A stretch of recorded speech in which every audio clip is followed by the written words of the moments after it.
Hello friends, હું છું તુલસી સોલંકી। આજે ધોરણ 12માં સમાજશાસ્ત્રની અંદર આપણે ભણતા હતા। તો આજે જે રાષ્ટ્રીય પરિબળો છે, કયા કયા રાષ્ટ્રીય પરિબળો છે કે જે આપણે રાષ્ટ્રીય એકતા સાચવવા માટે ખૂબ જ ઉપયોગી છે, અથવા તો એ રાષ્ટ્રીય એકતા સર્જવામાં મહત્ત્વના પરિબળો કયા કયા છે, તો એના વિશે આપણે ખ્યાલ મેળવતા હતા। તો એની અંદર આપણે 3 વ્યાખ્યા જોઈ હતી। જવાહરલાલ નહેરુ પ્રથમ પ્રધાનમંત્રી, પછી બીજી કે JS સૂર્ય, અને ત્રીજું છે વિનોબા ભાવે। આ 3 વ્યાખ્યા જોઈ હતી। એના પછી સહાયક પરિબળો જે 10 છે એમાંથી 2 જોયા હતા। એક ભૌગોલિક વિસ્તાર અને બીજું છે ભારતનું બંધારણ। હવે આપણે આજે જોવાનું છે કે નાગરિકની ફરજો। નાગરિકની ફરજો કઈ કઈ છે। શરૂ કરતાં પહેલાં કે આપણે આ ચેનલને સબસ્ક્રાઈબ કરો, લાઈક કરો અને શેર કરો, કે જેથી કરીને આપણે નવા જે વિડીયો આવે છે તરત ને તરત આપણને માહિતી મળી રહે એટલા માટે। તો હવે આગળ વધીએ તો નાગરિકની જે ફરજો છે તે ભારતના નાગરિકોની ફરજોમાં પણ રાષ્ટ્રીય એકતા નિર્દેશિત થાય છે। જેવી કે આપણી ઘણી એવી ફરજ છે કે જેનાથી રાષ્ટ્રીય એકતા ઉદ્ભવે છે। તો એ કઈ એકતા? તો રાષ્ટ્રને વફાદાર રહેવું અને તેના આદર્શો, સંસ્થાઓ, રાષ્ટ્રધ્વજ અને રાષ્ટ્રગીતનો આદર કરવો। આમાં પણ આપણી રાષ્ટ્રીય એકતા રહેલી છે કે રાષ્ટ્રને વફાદાર રહેવું। કોઈ પણ બાબત છે, કોઈ પણ કામકાજ છે, તો એ કામકાજની અંદર અથવા તો જે આપણો ધ્યેય છે, ધ્યેય પ્રાપ્ત કરવા માટે જે આપણે પ્રગતિ કરીએ છીએ તેની અંદર પણ રાષ્ટ્રને ધ્યાનમાં રાખીને જ આગળ વધવું જોઈએ। તો રાષ્ટ્રને વફાદાર રહેવું અને તેના આદર્શો એટલે કે જે એના મૂલ્યો છે, કે આપણો દેશ છે બિનસાંપ્રદાયિક દેશ છે, દરેક ધર્મને માન આપે છે, તો આપણે પણ એને દરેકને માન આપવું જોઈએ, એ આના આદર્શો। પછી સંસ્થાઓ એટલે કે જે આપણી રાજ્યસભા છે, લોકસભા છે, વિધાનસભા છે, એ દરેક પ્રકારની સંસ્થાઓ। એના પછી રાષ્ટ્રધ્વજ કે જે આપણો તિરંગો છે તે, અને રાષ્ટ્રગીત કે જ્યારે 52 સેકન્ડનું છે જ્યારે ગવાય ત્યારે આપણે સાવધાનની પોઝિશનમાં ગમે ત્યાં હોઈએ ત્યાં ઊભા રહી જઈએ। તો આ જે રાષ્ટ્રગીતનો આદર છે, તો એ આદરથી એ હિન્દુ હોય કે મુસ્લિમ હોય, શીખ હોય કે ઈસાઈ હોય કે પારસી હોય, કોઈ પણ ધર્મના હોય, પણ જ્યારે રાષ્ટ્રગીત ગવાતું હોય ત્યારે એને સન્માન મળવું આવશ્યક છે। તો એનાથી પણ આપણે રાષ્ટ્રીય એકતા લાવી શકીએ છીએ। એના પછી આઝાદી માટેની લડતને પ્રેરણા આપનાર ઉમદા આદર્શોને હૃદયમાં સન્માનિત કરી તેને અનુસરવું। આઝાદી માટેની લડત જે થઈ કે 1989 પછીના દાયકામાં જે કંઈ ઘટનાઓ બની છે, કારણ કે જ્યારે અંગ્રેજો આવ્યા તો શરૂઆતમાં 100 વર્ષ માત્ર એને વેપાર જ કર્યો છે, પછીના 100 વર્ષ એણે આપણને ગુલામ બનાવ્યા છે। તો 1889 પછીનો જે સમય હતો, એ સમય પછી જે ભારતીય લોકો છે એને ગુલામ બનાવતા ગયા, અને એની પાછળ આપણે ભારતીયોએ કંઈક ચળવળો કરી છે। તો એ કંઈ આપણને લડત છે, અંગ્રેજો સામેની જે કંઈ લડત હતી આઝાદી માટેની, તો એ લડતની અંદર કંઈક ને કંઈક આપણે પ્રેરણા લેવા જેવી છે, કે મીઠાનો સત્યાગ્રહ, આપણે ખેડા સત્યાગ્રહ વગેરે જે સત્યાગ્રહો થયા, ચંપારણ સત્યાગ્રહ, ચોરાચોરી બનાવ, તો જે ઘટનાઓ બની છે તેના આધારે જોઈએ તો એની અંદર જે કંઈ ઉમદા વિચારો હતા, આદર્શો હતા કે દેશને આઝાદ કરવો।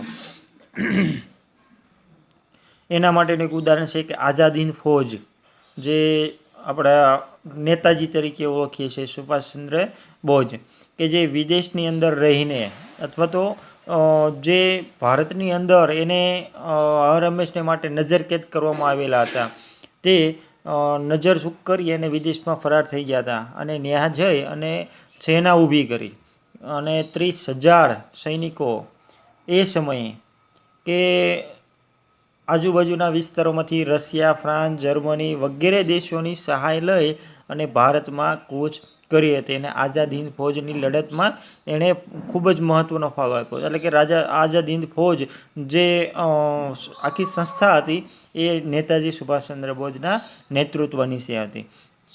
તો એના આદર્શ હતો કે માત્ર ને માત્ર આપણે અંગ્રેજો સામે લડત કરવી અને દેશની આઝાદી અપાવવી। તો એ કંઈ ઉમદા વિચારો છે, એ ઉમદા વિચારોને આપણે હૃદયમાં સ્થાન આપવું જોઈએ કે આપણે દેશ માટે કંઈક ને કંઈક કરવાનું છે। એના પછી ભારતનું સાર્વભૌમત્વ, એકતા અને અખંડિતતાનું સંવર્ધન કરીને તેનું રક્ષણ કરવું. ભારતનું સાર્વભૌમત્વ એટલે કે દરેક જગ્યા જે છે કે ઉત્તરથી લઈ દક્ષિણ, એટલે કે ઉત્તરમાં જમ્મુ કાશ્મીરથી લઈ કન્યાકુમારી, અરુણાચલથી લઈ ગુજરાત, પછી અંદમાન નિકોબાર ટાપુ, લક્ષદ્વીપ, આ જે કંઈ ભૂમિ છે આપણી, સાર્વભૌમત્વ એટલે કે જે જગ્યા છે આપણી, જે સ્થાન છે આપણું, એ સ્થાન, એની અંદર એકતા અને અખંડિતતાનું સંવર્ધન એટલે કે વધારો, ઉછેર કરવો અથવા તો વધારે કરવું. તો એકતા અને અખંડિતતા જળવાઈ રહે એવો પ્રયાસ આપણે કરવો જોઈએ. દેશનું રક્ષણ કરવામાં યોગદાન આપવું અને રાષ્ટ્રીય સેવા બજાવવી. દેશનું રક્ષણ કરવામાં, દેશ જે કંઈ કામકાજ કરે છે તો ઘણી વખત ક્યાંક સંઘર્ષ પણ ઊભા થતા હોય છે, તો એના રક્ષણ કરવામાં યોગદાન આપવું અને રાષ્ટ્રીય સેવા બજાવવી, કે રાષ્ટ્રને જ્યારે જરૂર પડે ત્યારે આપણે એની મદદ કરવી જોઈએ. ધાર્મિક, ભાષાકીય, પ્રાદેશિક અથવા સાંપ્રદાયિક તફાવતોથી પણ પર રહેવું, એટલે કે જે કંઈ ભેદભાવો છે અથવા તો જે આપણે કોમવાદ છે કે એનાથી આપણે બને એટલું દૂર રહેવું, કે જેનાથી રાષ્ટ્રીય એકતા જળવાઈ રહે. ભારતના તમામ લોકોમાં સુમેળ અને સમાન બંધુત્વની ભાવનાની વૃદ્ધિ કરવી, કે ભારતના જેટલા લોકો છે કે ભારતીયો જે છે એ લોકોમાં સુમેળ અને સમાન બંધુત્વ, સુમેળ એટલે કે સરખાપણું અને સમાન એટલે કે બધા એક સરખા બંધુત્વ એટલે કે ભાઈચારો એકબીજામાં જળવાઈ રહે એવું કામ કરવું જોઈએ. સ્ત્રીઓના ગૌરવને સન્માનિત કરે તેવા વ્યવહારો કરવા જોઈએ, કે સ્ત્રીઓને ગૌરવ સન્માનિત કરે. કે આદિકાળની અંદર, પુરાણોની અંદર આપણે જોઈએ છીએ કે સ્ત્રીઓને મહત્ત્વ મળતું હતું, માત્ર ઘરકામ કરતી, તો એ સિવાય ઘરકામની ઉપરાંત એને દેવી તરીકે પૂજવામાં આવતી. તો દરેક બાબત છે તો એની અંદર સ્ત્રીઓને ગૌરવનું એટલે કે સન્માનિત સ્થાન મળે એવા પ્રયાસો કરવા જોઈએ, કે જેનાથી સ્ત્રીઓના ઉન્નતિમાં વિકાસ થાય. આ નાગરિક ફરજો રાષ્ટ્રીય એકતા સર્વમાં પાયાની ભૂમિકા ભજવે છે, કે જે ઉપર આપણે જોયા જેટલા ફરજો છે કે નાગરિકોએ કેવી ફરજો અદા કરવી. તો એ બાબતે એના પછી ચોથા નંબરનું છે કાયદાઓ. ભૌગોલિક વિસ્તાર, બંધારણીય, ભારતનું બંધારણ, નાગરિકની ફરજો અને ચોથું છે કાયદાઓ દ્વારા પણ રાષ્ટ્રીય એકતા લાવી શકાય છે. કે જે ઘણી વખત આપણે હાલની ઘડીમાં જ હાલની જે પરિસ્થિતિ છે એના અનુસંધાને જોઈએ તો કોઈ પણ ધર્મ હોય, પરંતુ લોકડાઉન થયું એટલે લોકડાઉન જ છે, મતલબમાં કે કોઈ પણ ધર્મ હોય કે કોઈ પણ કોમ હોય તો જ્ઞાતિ જાતિ કોઈ જોવામાં આવતું નથી. દેશના નાગરિક છે તો એને નિયમ લાગુ પડશે. તો એ જે આપણે 15 દિવસ કે 20 દિવસના જે સમય આવ્યો આપણે લોકડાઉનનો, તો એ સંપૂર્ણપણે પાલન કર્યું દરેક વ્યક્તિએ. તો એ રીતે કાયદાઓ દ્વારા પણ આપણે રાષ્ટ્રીય એકતા લાવી શકાય. ભારતીય ફોજદારી કાયદાઓ જેવા કે જ્ઞાતિ, કોમ કે વર્ગ સંઘર્ષના પ્રોત્સાહનને અટકાવતા કાયદા, રાષ્ટ્રીય એકતા માટે વિઘાતક આક્ષેપો કરી રાજદ્રોહ અટકાવતા કાયદા, અસ્પૃશ્યતા નિવારણ, ચૂંટણી આચારસંહિતાના કાયદાઓનું પાલન અને ઉલ્લંઘન બદલ સજા પણ રાષ્ટ્રીય એકતા જાળવવામાં મદદરૂપ થાય છે. એટલે કે ઘણી વખત એવા પ્રશ્નો પણ બને છે કે ક્યાંક ને ક્યાંક ચૂંટણીની અંદર એકબીજાને સળિયાતા એટલે કે એકબીજાથી સંઘર્ષ અનુભવતા હોય ત્યારે એ બાબતોની અંદર કાયદાઓનું પાલન કરી અને એને ઉલ્લંઘન જેણે કર્યું છે એને સજા પણ થવી જોઈએ, કે એ સજા થશે. એ ભલે નેતા રહ્યા કે કોઈ પણ પોસ્ટ ઉપર રહ્યા, તો એ પોસ્ટ છે છતાંય એ જે કામ કરતા હશે તો એને ઉલ્લંઘન કર્યું છે તો ઉલ્લંઘન બદલ એને સજા થશે. તો એ રાષ્ટ્રીય એકતા જાળવી શકાશે, કે કોઈ પણ અમીર વ્યક્તિ હોય કે ગરીબ હોય દરેકને સમાન ન્યાય મળે છે એવું કહી શકાશે. એના પછી 5મા નંબરનું છે લોકશાહી પ્રણાલી. લોકશાહી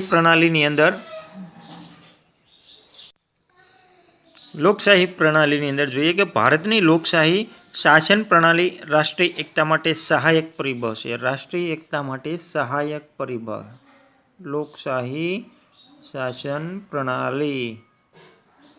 લોકશાહી પ્રણાલીનો અર્થ થાય છે કે લોકો દ્વારા, લોકોથી અને લોકો વડે ચાલતું શાસન એટલે લોકશાહી. ને એ પ્રણાલી છે એ આઝાદી પછી આપણે તરત જ પ્રાપ્ત થઈ છે, એટલે કે લોકોના હાથમાં સત્તા ગઈ છે અને એ પ્રણાલી હજી નિરંતર ચાલી રહી છે.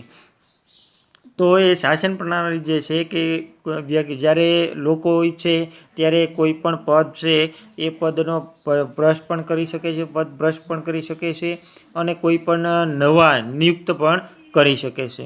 તો આ સહાયક પરિબળ છે. ભારતની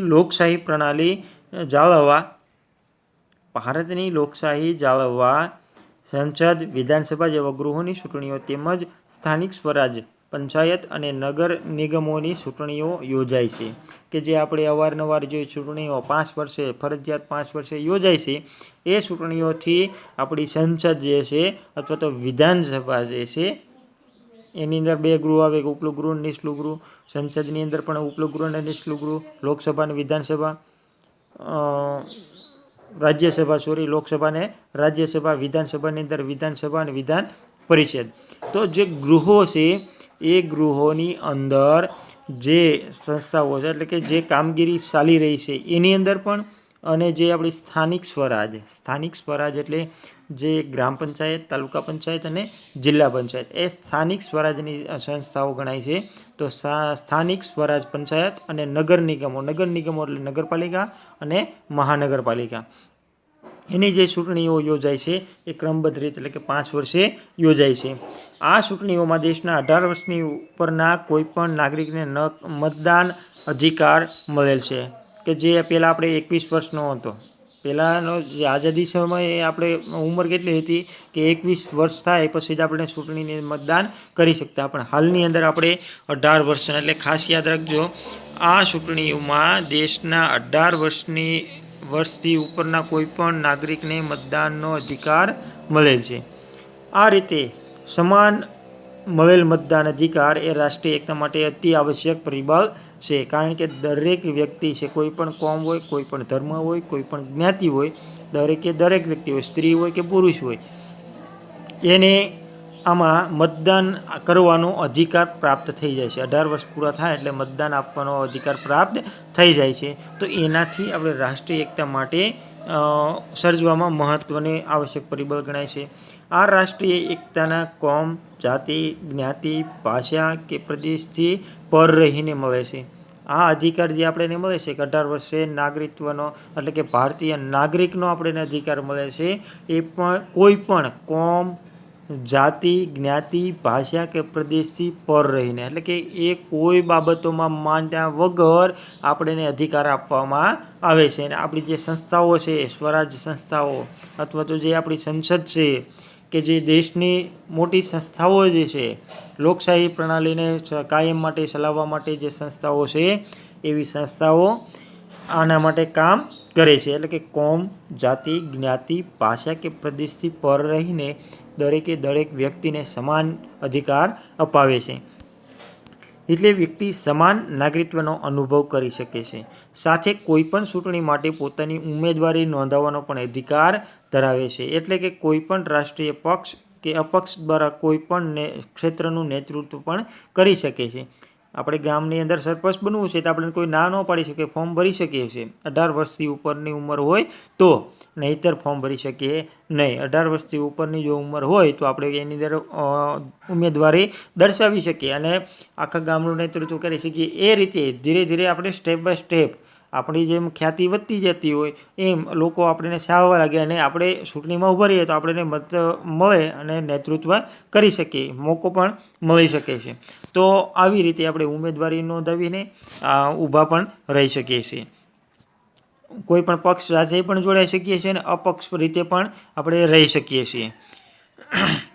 તો એના ઉપરથી આપણને ખ્યાલ હશે કે અત્યારે શાસક પક્ષ ભાજપ, અપક્ષ કોંગ્રેસ, વિરોધ પક્ષ જે કહેવાય છે કે સૌથી વધારે મત મળ્યા હોય તો એ શાસક પક્ષ બને, પણ તો જેટલા બીજા અપક્ષ ને વિરોધ પક્ષ જે છે હાર્યા હોય તો એ જે એક આખો પક્ષ ઊભો થાય છે, બંને મિક્સ થઈ અને જે પક્ષ ઊભો થાય એ વિરોધ પક્ષમાં જોડાઈ જાય છે.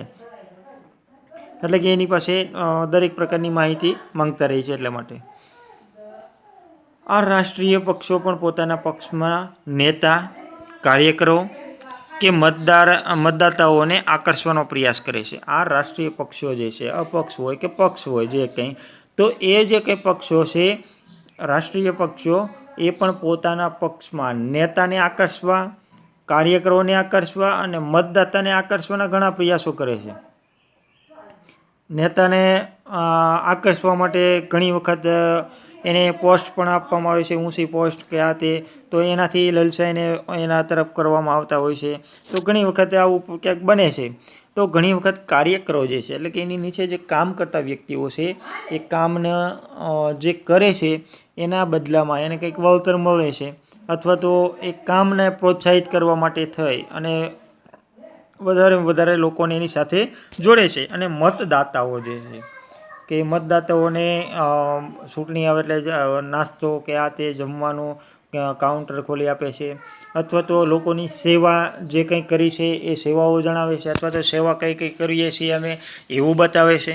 તો એનાથી જે મતદાતાઓ છે, એટલે કે જે લોકો છે, એ આકર્ષાય છે. અહીંયા આકર્ષવાનો પ્રયાસ કોણ કરે છે? કે આ શાસક પક્ષો. આ રાષ્ટ્રીય પક્ષોની વિચારધારામાં તફાવત હોય પણ તેમનું અંતિમ ધ્યેય કોઈ પણ જાતિ, જ્ઞાતિ, ધર્મ કે પ્રદેશના મતદાતાને આકર્ષવાનું છે. રાષ્ટ્રીય પક્ષોની વિચારધારામાં તફાવત હોય. દાખલા તરીકે ભાજપનો વિચાર આવો છે, કોંગ્રેસનો વિચાર આવો છે, એ કંઈ બંનેના વિચાર અલગ અલગ છે, પણ અંતે જે કંઈ વિચારો છે, અંતે એટલે કે લાસ્ટમાં જે કંઈ એના વિચારો દર્શાવવાના છે, એ વિચારો કેવા છે? કે વ્યક્તિને આકર્ષવાનો. એ કોઈ પણ ધર્મ હોય, જ્ઞાતિ હોય, જાતિ હોય, ભેદ ગમે એ ભેદભાવ હોય, તો એની અંદર એને આકર્ષવાનો પ્રયાસ કરે છે. તો કોઈ પણ ભેદભાવ વગર એ આપણે કોઈ પણ પક્ષ હોય એને આકર્ષવાનો પ્રયત્ન કરતા હોય છે. આથી આ રાષ્ટ્રીય પક્ષો એક પ્રકારની રાષ્ટ્રીય એકતા લાવવા માટે પ્રેરક બળરૂપ પૂરું. તો જે રાષ્ટ્રીય પક્ષો જે છે કે એ પક્ષો જેટલા શાસક પક્ષ હોય કે વિરોધ પક્ષ હોય કે અપક્ષ હોય, એ પક્ષો જે છે એક પ્રકારની રાષ્ટ્રીય એકતા લાવવામાં, એટલે કે એક જગ્યાએ આપણે એને જોડવાનું કામ કરે છે અને પ્રેરક બળ પૂરો પાડે છે. આમ દેશની સંસદ, વિધાનસભા કે સ્થાનિક સ્વરાજ્યની સંસ્થાની લોકશાહી પ્રણાલી રાષ્ટ્રીય એકતા સર્જવામાં મહત્વનું પરિબળ પૂરું પાડે છે.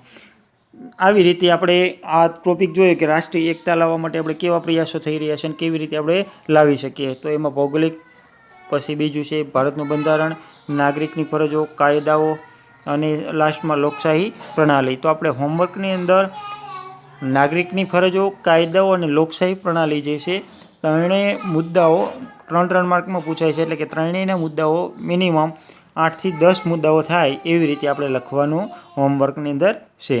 ત્યાં સુધી જય હિન્દ, જય ભારત.